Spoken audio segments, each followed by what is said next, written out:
Hey, Demilich here. Welcome back to the channel. Well, another episode and we're going to consider the next three armies. Space Marines, Eldar and Orcs. So, let's just get started. The first two anti-infantry units with weapon upgrades look solid. Both have flamers and I would say this weapon makes sense in some cases. Some might see it as a trash, but I think there are situations where it's worth ordering to drop enemy morale. We see very expensive sniper rifles as well as an upgrade that allows them to be ordered, but it's possible to save resources by skipping the armory. However, I personally consider this move very risky. It also looks like a plasma pistol will be the best choice for both units. Regarding the next anti-infantry units, I would only add that for Terminators it's best to equip them with two assault cannons, since the heavy flamer won't deal as much damage to infantry. The Apothecary is an extremely weak unit that nobody ever orders, unless it's a very late game FFR where you have a lot of resources. The surgeons of this army of course look like mini copies of heroes, with all the upgrades, and with the heavy med infantry armor. Next we have artillery buildings and the land speeder, which is ground based. To fight enemy vehicles, Space Marine have to take up anti-vehicle weapons and create separate squads for this purpose. We also see absolutely insane assault meta bombs.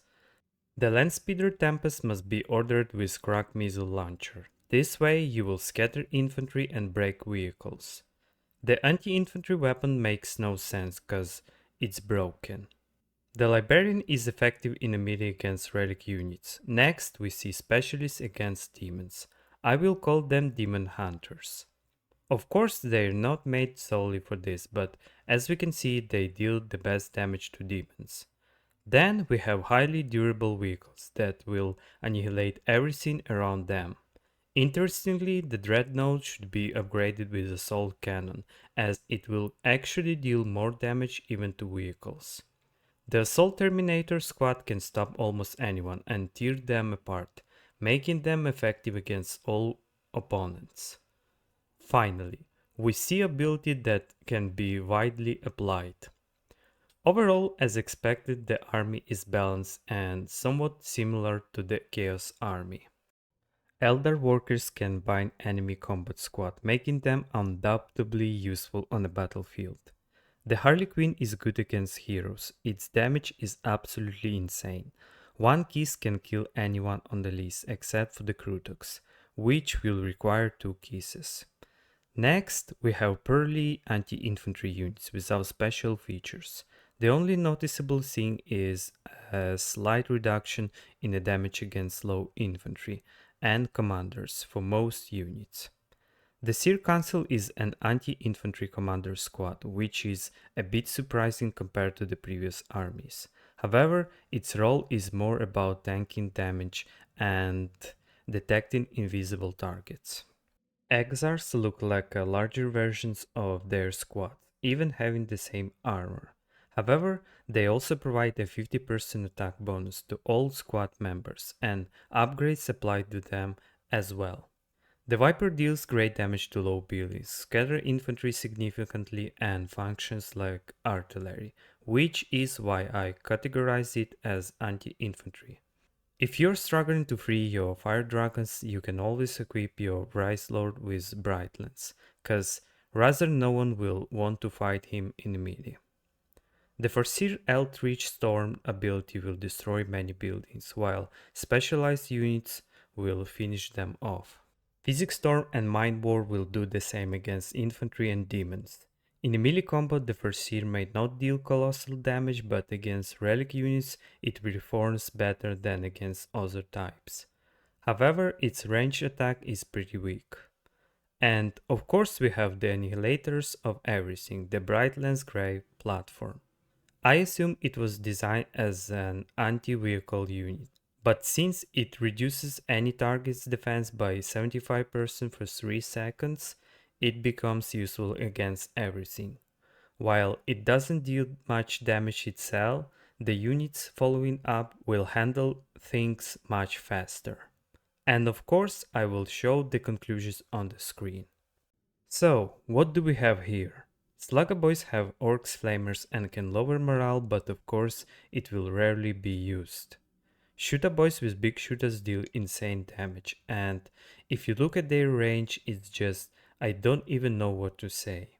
Knobs with their power claws also hit pretty hard, and not just against infantry.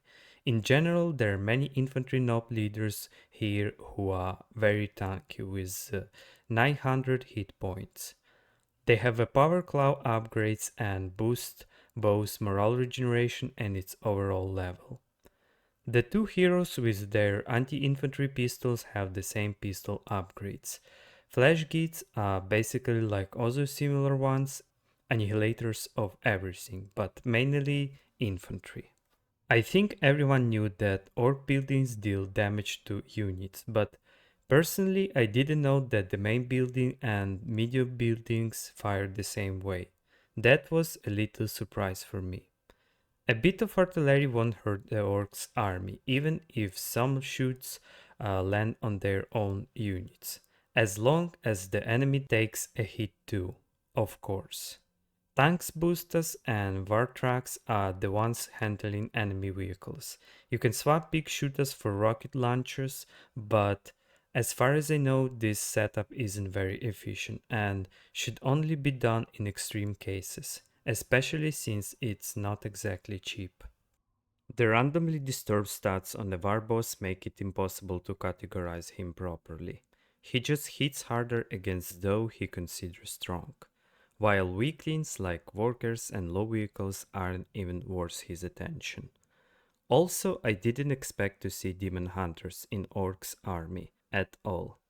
And as usual, we have the all-purpose specialist at the end. Stormboy's grenades, Squiggle with its massive health ball, and of course tanks, because what would orcs be without them?